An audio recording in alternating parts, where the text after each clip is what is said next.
وہ عورت جان چکی تھی کہ آپ کی محفل میں جانا کسی سعادت سے کم نہیں ہے۔ وقت گزرتا رہا اور وہ عورت ہر روز غوث اعظم کی محفل میں جاتی اور آپ کی باتیں سن کر اپنے ایمان کو تازہ کرتی۔ وقت گزرتا رہا اور ایک دن معمول کی طرح اس عورت نے اپنے گھر کے کام کاج کیے اور کام کاج کرنے کے بعد اس نے کپڑوں کی گٹری اٹھائی اور سمندر کنارے دھونے کے لیے چلی گئی۔ وہ اپنے خیالوں میں گم اور حضرت غوث پاک کی باتوں کو یاد کر کے کپڑے دھونے میں اس طرح مگن ہوئی کہ اس کو خیال بھی نہ رہا کہ اس کی بیٹی کیا کر رہی ہے۔ تھوڑی دیر گزری، اچانک اس کی نظر پڑی کہ سمندر کی لہر نے موج کھائی اور اس کی بیٹی کو ساتھ لے گئی۔ وہ عورت فوراً ہی اٹھی اور اپنی بیٹی کو بچانے کی خاطر دوڑی، لیکن سمندر کی لہر نے اس کی بیٹی کو اپنے لپیٹ میں لے لیا تھا۔ وہ چیخنے چلانے لگی، لیکن اس کو اپنی بیٹی کا بال بھی نظر نہ آیا۔ ماں کا کلیجہ تھا پھٹنے والا تھا۔ وہ اسی وقت دوڑتے ہلکے لاتے ہوئے اپنی پڑوسن کے پاس پہنچی اور کہا، خدا کے واسطے میری مدد کرو، میری اکلوتی بیٹی، میری زندگی کا واحد سہارا، میرے جینے کی واحد وجہ سمندر میں ڈوب چکی ہے، تم اسے بچاؤ۔ اس کی سہیلی نے پوچھا، تمہاری بیٹی کو ڈوبتے ہوئے کتنا وقت ہو گیا ہے؟ اس نے کہا، کم از کم 1 گھنٹہ گزر چکا ہے۔ تو اس نے کہا، تمہاری بیٹی کا بچنا ناممکن ہے کیونکہ سمندر میں طوفان آیا ہوا ہے۔ دور دور سے سمندر غصے کی حالت میں دکھ رہا ہے اور ایسی حالت میں کوئی بھی انسان سمندر میں داخل ہونے کی جرات نہیں کر سکتا۔ تو اس پڑوسن کو اس نے کہا، تم جانتی ہو میری بیٹی اگر نہ بچی تو میں بھی خودکشی کر لوں گی، میں اپنی بیٹی کے بغیر نہیں رہ سکتی۔ جب پڑوسن نے اس عورت کی یہ حالت دیکھی تو اسی وقت قاضی صاحب کے پاس گئی اور قاضی صاحب کو ساری صورتحال کے بارے میں بتایا اور اس کی منت کی کہ قاضی صاحب آپ چند ایسے آدمیوں کو تلاش کریں جو تیرنا جانتے ہوں تاکہ وہ سمندر میں تیر کر اس بچی کو تلاش کر سکیں، ہو سکتا ہے اس کی زندگی کی سانسیں ابھی باقی ہوں۔ قاضی صاحب نے نہ چاہتے ہوئے بھی اس عورت کی بات مانی اور 4-5 ایسے آدمیوں کو لے گیا جو تیرنا جانتے تھے۔ انہوں نے سمندر میں تیرنا شروع کر دیا، لیکن اس بچی کا کوئی ایک بال بھی نہ ملا۔ اس پڑوسن نے اسے بتایا کہ اب تمہاری بیٹی مر چکی ہوگی، اب تمہاری بیٹی کا واپس پلٹنا ممکن نہیں ہے، اب تمہیں صبر کرنا ہوگا۔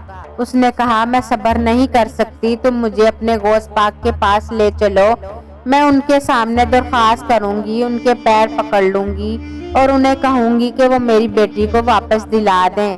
آپ کے اشارے پر اللہ کے حکم تو سمندر بھی چلنا بند کر دیں تو پھر میری بیٹی کو بچانا کوئی مشکل کام نہیں۔ وہ پڑوسن اس عورت کو لے کر غوث پاک کے پاس گئی اور جا کر سارا ماجرا بتایا۔ غوث اعظم رحمت اللہ علیہ نے پوچھا، اے خاتون بتاؤ تمہاری بیٹی کو ڈوبے ہوئے کتنا وقت ہو چکا ہے؟ تو اس نے کہا، حضور میری بیٹی صبح سورج طلوع ہوتے ہوئے ڈوبی تھی اور اب دوپہر کا وقت ہو چکا ہے۔ یہ سن کر ایک عام آدمی کا تو عقل حیران رہ جاتا کہ اگر انسان پانی میں ڈوبے تو چند لمحے اس کی موت کے لیے کافی ہو جائیں گے، لیکن یہاں تو آدھا دن گزر چکا تھا اور وہ عورت کہہ رہی تھی کہ حضور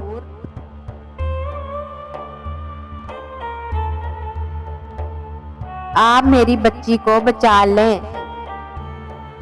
غوث اعظم نے اس خاتون اور اس کی پڑوسن کو ساتھ لیا اور آپ کے ساتھ ہزاروں کی تعداد میں مرید چل پڑے اور تمام لوگ سمندر کے کنارے پہنچ چکے تھے جہاں اس کی بچی ڈوبی تھی۔ تمام لوگ دیکھ کر حیران تھے کہ وہاں تو سمندر نے طوفان مچا رکھا ہے اور وہاں بچی کا بچنا ناممکن تھا اور وقت بھی کافی گزر چکا تھا۔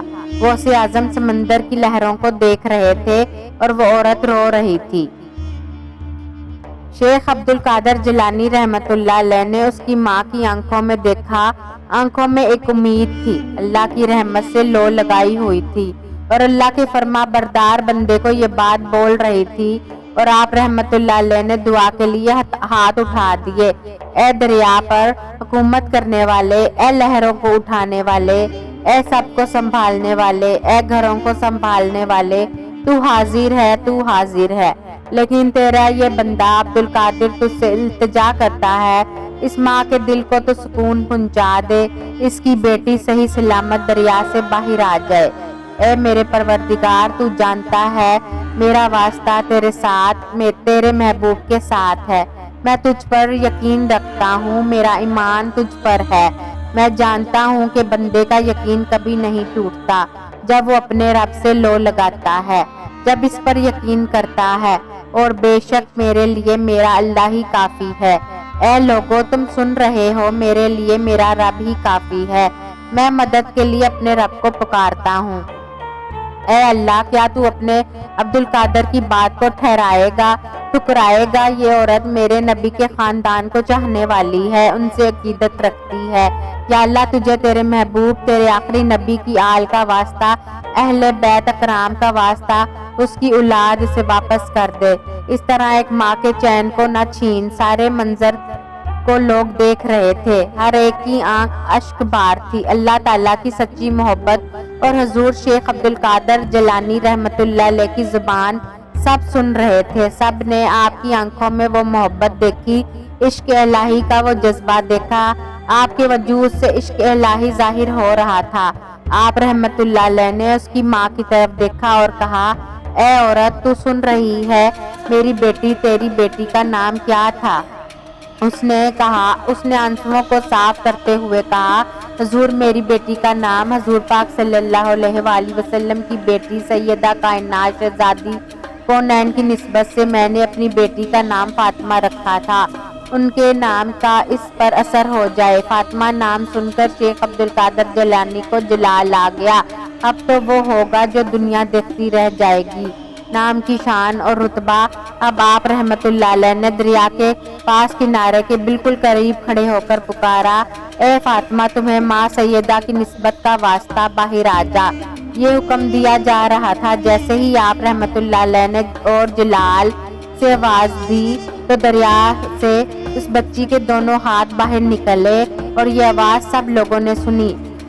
جب بچی نے کہا لبیک یا شیخ عبد القادر جیلانی رحمت اللہ علیہ نے اس بچی کو اس کے ہاتھوں سے پکڑ کر باہر نکال لیا۔ اس بچی کے ہاتھ میں حضور غوث پاک رحمت اللہ علیہ کا ہاتھ تھا۔ جب یہ سارا منظر اس بلکتی سسکتی ماں نے دیکھا تو اس کو یقین نہیں آ رہا تھا کہ آدھا دن سمندر میں ڈوبنے کے بعد بھی میری بیٹی زندہ ہو گئی ہے۔ لیکن جب اس نے حضور غوث اعظم کی شان کو دیکھا تو پھر یقین کر لیا اور آپ کے قدموں میں گر گئی۔ آپ رحمت اللہ علیہ نے فرمایا، اے خاتون، تمہیں میرے قدموں میں گرنے کی ضرورت نہیں، بلکہ اس رب کا شکریہ ادا کرو جس کے حکم سے تیری بیٹی واپس آ گئی ہے۔ بے شک یہ سب اللہ کے حکم سے ہوتا ہے۔ یہ سن کر وہ عورت آپ کی پکی پکی مریدہ ہو گئی اور اس کے بعد آپ کی ہر ایک بات پر عمل کرتی، اور یہ بات پورے بغداد شہر میں آگ کی طرح پھیل گئی کہ شیخ عبد القادر جیلانی رحمت اللہ علیہ نے آدھا دن ڈوبنے کے بعد بچی کو صحیح سلامت زندہ دریا سے واپس نکال لیا۔